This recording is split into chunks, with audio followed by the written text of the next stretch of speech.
lovers, percaya dengan mitos-mitos hantu yang angker? Ya, kalau kamu orang Indonesia, pasti bakal maklum dengan hal-hal yang berbau mistis, dari pemakaman hingga stadion sepak bola. Label angker mudah banget disematkan, entah kenapa. Berbicara soal stadion, percaya nggak percaya, di Indonesia terdapat banyak sekali stadion yang punya julukan angker. Bukan angker karena tim tuan rumahnya yang jago banget, namun secara harfiah benar-benar angker dan menyeramkan. Nah, biar gak penasaran, Studio Langit telah merangkum deretan stadion yang menurut kabar angker dan mistis dari beberapa sumber. Tapi sebelum dilanjutkan, mari kita sama-sama membangun channel ini dengan menekan tombol like, subscribe, dan nyalakan tombol notifikasinya agar sama-sama berbagi info menarik lainnya. 1. Stadion 10 November, Surabaya. Kota pahlawan Surabaya memang selalu menyuguhkan cerita-cerita mistis yang menarik buat didengar. Itu bukan hal aneh, mengingat daerah tersebut memang kaya akan sejarah yang ngeri.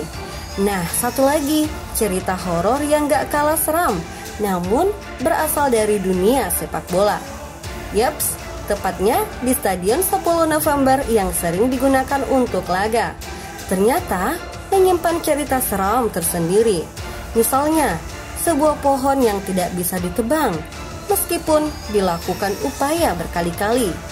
Bahkan, mereka yang berusaha merobohkan bangunan itu bakal kena penyakit atau musibah yang aneh.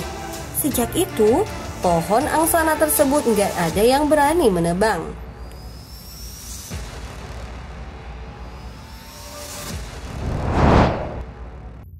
2. Stadion Hambalang, Bogor. Siapa yang tidak kenal dengan kasus besar berkaitan dengan Wisma Atlet Hambalang? Ya, ternyata di balik kisah korupsi besar itu ada cerita horor yang membubuhi. Terletak di Kompleks Pusat Pendidikan, Pelatihan, dan Sekolah Olahraga Nasional di Hambalang, Jakarta Barat. Stadion yang satu ini masih terbengkalai pembangunannya. Parahnya, kisah-kisah mistis mulai bermunculan di stadion ini. Beberapa masyarakat di sana menuturkan bahwa dalam stadion itu ada beberapa kerbau mati secara misterius, serta beberapa pekerja yang pingsan mendadak. Oleh sebab itu, orang-orang yang datang berkunjung ke sana diharap berhati-hati, apalagi saat mengambil gambar di pojok-pojok stadion.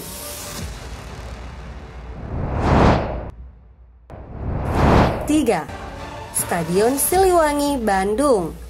Dari beberapa stadion angker di Indonesia, Stadion Siliwangi menjadi satu dari sedikit stadion yang memiliki penunggu. Pasalnya, di lapangan yang sering dipakai Persib ini dikatakan banyak kejadian di luar nalar yang sering terjadi.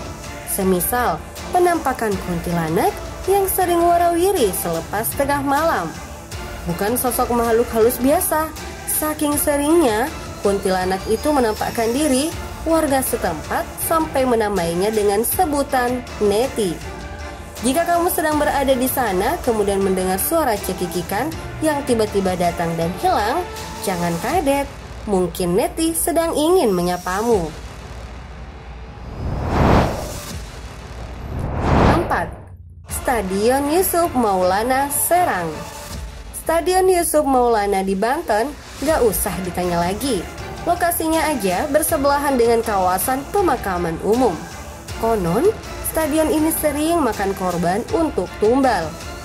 Peserang-serang bangga banget memiliki stadion yang satu ini. Dengan kapasitas sekitar 15.000 penonton, Stadion Maulana Yusuf sudah lebih dari cukup menampung para supporter tiap pekannya saat perserang berlatih. Herannya, ada beberapa kisah mistis yang bermunculan sejak berdiri pada 1983. Yang paling heboh adalah konon sering terjadi kecelakaan kendaraan bermotor di jalan raya seberang stadion. Katanya sih karena letak stadion yang bersebelahan dengan pemakaman umum. 5. Stadion Sriwedari, Solo. Solo memiliki 2 stadion besar dan sering banget digunakan timnas Indonesia untuk berlatih atau bertanding. Nah, salah satunya Stadion Sriwedari yang merupakan salah satu stadion tertua di Indonesia. Alhasil, banyak kisah mistis yang berkeliaran. Salah satunya soal mes Kadipolo yang terletak di sebelah stadion. Konon, mes tersebut berdiri di atas tanah bekas RSC. Beberapa saksi mengatakan sering sekali mendengar suara kereta pasien RSJ yang sering didorong. Demikian informasi yang dapat kami sampaikan. Sampai bertemu lagi di info menarik lainnya.